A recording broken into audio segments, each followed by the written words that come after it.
戏就到这里了。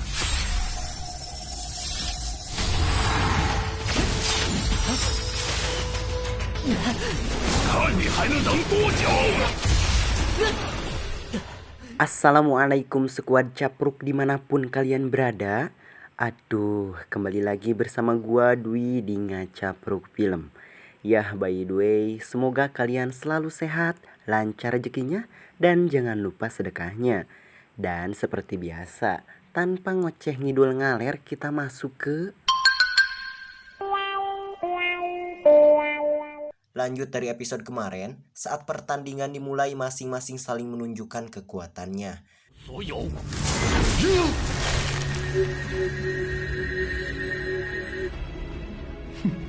Tapi mereka semua malah terkejut karena Lindong ternyata juga sudah berada di level yang sama dengan si Leili. Ternyata sebelum keberangkatan kemarin, Lindong diberi pil penambah aura oleh ayahnya. Tapi ayahnya tak menyangka jika Lindong berhasil mencapai tahap Yuan duniawi secepat ini. Dan ya, pertarungan pun berlangsung.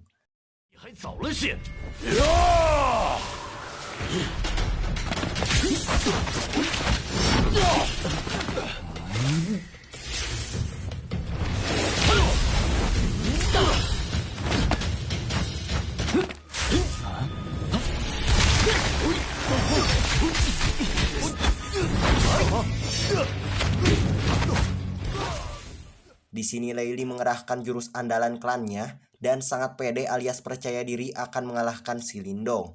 Tapi gak tahu kenapa si Lindong Haiyehwe membuat kejutan, yakni dengan teknik gerbang ajaib.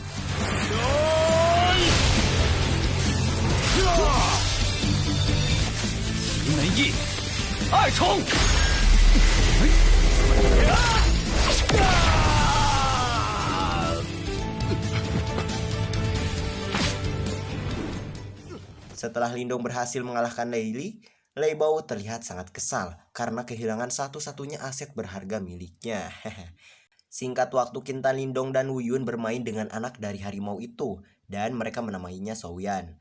Lalu saat mereka kembali ke keluarganya, mereka memeriksa pabrik kayu yang mereka menangkan di pertandingan sebelumnya. Ternyata area di sana sudah acak-acakan seperti halnya kamar seorang bujangan. Singkat cerita, Souyan pergi ke sebuah tempat dan menemukan sebuah gua Nyi Blorong. Bukan. Saat mereka berada di dalam, ternyata itu sebuah tempat dengan banyak lahar panas di sana. Souyan pun menemukan sebuah bola berwarna biru. Kemudian dia menelannya. Setelah itu, Lindong menemukan setangkai bunga mawar. Di sana tiba-tiba tangannya menghisap energi bunga itu dan tubuhnya terbakar seperti lahar panas api cemburu. Tapi beberapa saat kemudian, batu carh di tangannya itu berhasil menyerap energi panas itu. Kemudian Lindong yang baru saja kembali, dia memberitahu yang lainnya bahwa ia menemukan batu permata di tempat tadi. Lalu scene berpindah ketika sesampainya di sana, mereka sangat kaget karena tempat itu ternyata adalah tambang permata dengan harga yang sangat-sangat membuat hatiku terkejut. Lalu saat di rumah, si Lindong berhasil menyatukan 3 buah permata itu menjadi sebuah bola permata. Dan jelas dengan harga jual yang lebih fantastis lagi. Di sisi lain, Lei Bao yang mendengar berita tambang batu permata itu, dia sangat kesal sekali. Tapi si Qian memberinya sebuah ide bagus dan Lei Bao pun berubah menjadi senang. Singkat cerita, ketika keluarga Lindong tengah berada di pusat kota untuk berbelanja kebutuhan klannya, Lindong izin pergi untuk berkeliling di sana. Kemudian, dia masuk ke tempat penjualan barang-barang antik. Namun tiba-tiba seorang kakek yang bernama Yandasi melihat dan merasakan aura Lindong dengan sangat bengeras. Setelah Lindong membeli sebuah tas kecil tapi memiliki ruang yang mantap, batu carh itu merespon aura misterius dari sebuah potongan kayu di sana. Pemilik benda itu pun belum tahu kegunaan kayu itu, tapi ia tetap kekeh ingin membelinya. Namun ternyata kayu itu sudah diboking sebelumnya oleh seorang Ciwei yang bernama Yue. Dan di sini mereka beradu argumen hingga menimbulkan sebuah masalah, tapi beruntung si kakek Yandasi bisa melerai permasalahan itu.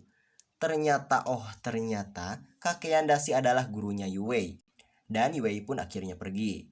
Kemudian kakek Yandasi menjelaskan kalau Lindong memiliki kekuatan mental dan dia berbakat untuk menjadi ahli dengan kekuatannya itu. Dan si kakek menawarkan dirinya menjadi guru Lindong Namun Lindong menolaknya karena dia takut jika permata Charih yang di tangannya itu terungkap. Lindong pun segera pergi dan berpamitan kepada kakek Dasi, tapi sebelum pergi si kakek memberinya sebuah buku untuk dipelajarinya. Kayak per aja ya. Di sisi lain ternyata di desa kedatangan suruhan Leibao yang akan merebut pabrik kayu mereka karena statusnya yang belum jelas. Tapi untung saja Lindong datang tepat waktu dan berurusan dengannya. Dan benar, pertarungan pun tak terhindarkan.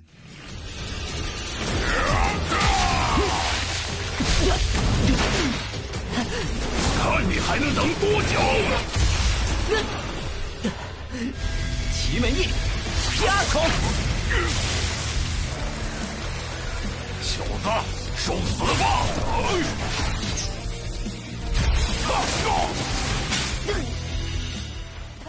！Dan ketika Lindong terpojok di sini tiba-tiba dia meningkatkan kemampuannya ke tingkat Yuan Surgawi. Yang jelas di titik itu adalah kelemahan setiap kultivator.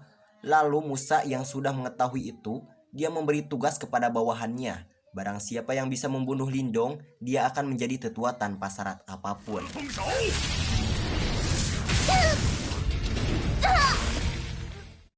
Dan seperti yang kita duga, di waktu yang sangat menegangkan ia berhasil menembus Yuan Surgawi. Lalu, si Musa pun menggigil ketakutan.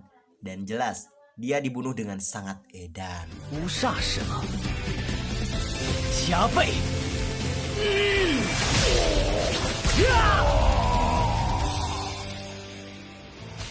Di sisi lain Leibao sangat terkejut karena Musa telah dikalahkan Lindong dan sekarang ia mencapai tahap Yuan Surgawi. Di malam harinya, Lindong berlatih kembali dan mempelajari buku yang diberikan kakek Dasi dan tanpa waktu lama Lindong bisa menguasainya. Dan sekarang ia berada di tahap Yuan Surgawi tingkat 1. Dan bahkan Lindong bisa menggunakan tubuh mental dan mengendalikan benda-benda kecil di sekitarnya. Kemudian Lindong merasakan orang yang sangat kuat dan dia segera memeriksanya dengan tubuh mentalnya. Dan ternyata itu adalah Lin Zhentian yang sudah berhasil menembus tingkat Yuan dan tahap awal. Di waktu yang sama Lindong sadar jika kayu yang dibelinya kemarin ada kekuatan mental yang menghalanginya. Lalu ia mencoba menembus penghalang itu. Namun jelas ia gagal. Kemudian Lindong menemui kakeknya dan memberi selamat kepadanya. Kemudian Paman Lindong memberikan sebuah kabar jika klan Li mengundang mereka dan ketua rumah bela diri untuk meminta maaf atas tindakan Musa kemarin. Dan ia ingin membangun sebuah bisnis bersama klan Lin dan bela diri pedang. Dengan berbagai pertimbangan, mereka pun akhirnya setuju. Keesokan harinya, mereka mendatangi rumah utama klan Li. Mereka dipersilahkan masuk, tapi hanya para tetua klan saja. Setelah mereka masuk, Lindong merasakan sebuah kekuatan mental yang sangat kuat dan sedang menggunakan tubuh mental juga nih. Di dalam sana si Qian menjelaskan akan membangun sebuah bisnis untuk keuntungan bersama dengan klan Lin dan rumah bela diri sebagai anggotanya. Tapi mereka tidak terima karena Leibao akan memimpin bisnis itu dan mereka akan menjadi buruh saja nih. Leibao yang berkeinginan menjadi penguasa di kota tempat tinggal mereka pun marah dan saling menunjukkan kekuatannya. 领导青阳镇，口气倒是不小，有没有本事收？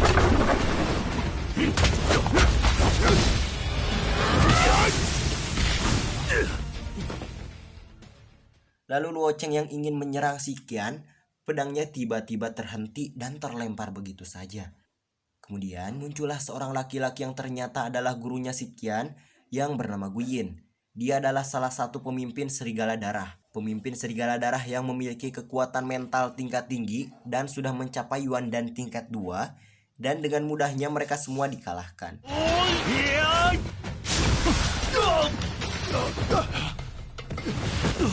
Lalu Lindong yang tidak terima berusaha melawan Guyin. Namun ia diremehkan karena hanya berada di Yuan duniawi tingkat 1. Sok tahu ya.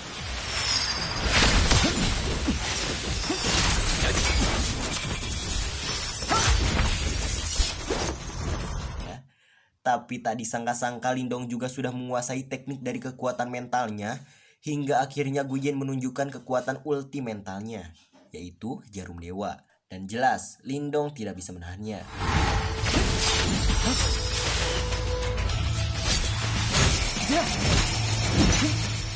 Dan di waktu yang sama Lindong teringat potongan kayu miliknya mempunyai penghalang kekuatan mental. Dan benar saja, keajaiban pun terjadi. Tiba-tiba setelah penghalang itu hancur, kekuatan Guyin berhasil ia pelajari. Bahkan Nidong berhasil membuka segel kehidupan miliknya. Lalu Guyin yang sedih menjadi sad boy pun modar.